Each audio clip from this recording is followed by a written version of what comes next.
The fact that Allah is the moon god explains why the primary symbol of Islam is the crescent moon. It is also why Muslims fast during the month which begins and ends with the appearance of the crescent moon in the sky. What about the star that so often accompanies it? This is an adaptation of the old symbol for the sexual joining of the male and female deity. These are Egyptian and Babylonian examples. Islam has adopted other important features and rites that betray its pagan roots. Mecca, the holy city of Islam, was also the center for pagan religions of pre-Islamic Arabia, for example. At the center of the pagan worship in Mecca was the square stone temple called the Kabah. Following the widespread belief in the powers of magic stones, the famous black stone was embedded in the wall of the Kabah. Such black stones were found in other places in the pagan Middle East and were representative of Saturn.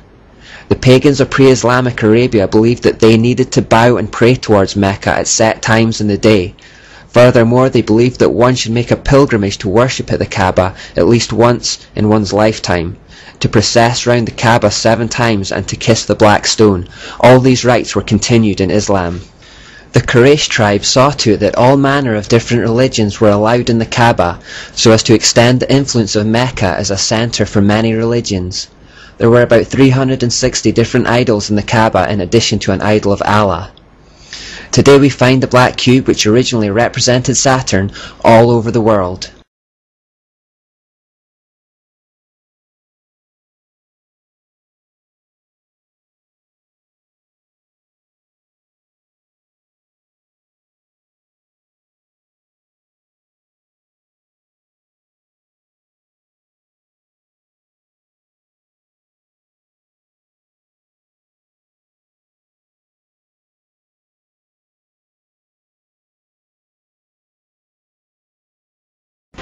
Fans of the Transformers movies will know that it portrays the cube as the source of all life.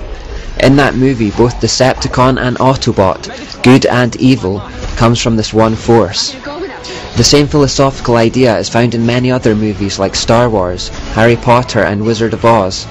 A key trait of occultism is the idea that behind both the sun and moon, light male and dark female is one source. The force itself is neutral, but can be used for good or evil. Incidentally, you'll also notice a lot of pyramids and sun symbols in the second movie in particular.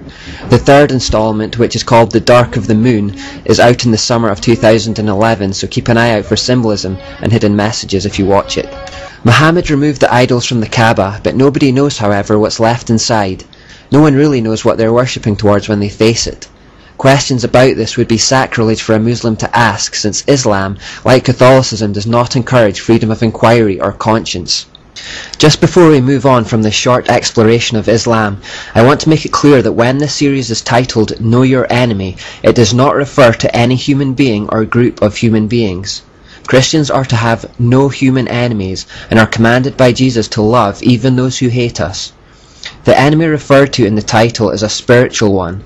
As Ephesians 6:12 says, "For we are not fighting against flesh and blood enemies, but against evil rulers and authorities of the unseen world, against mighty powers in this dark world, and against evil spirits in the heavenly places."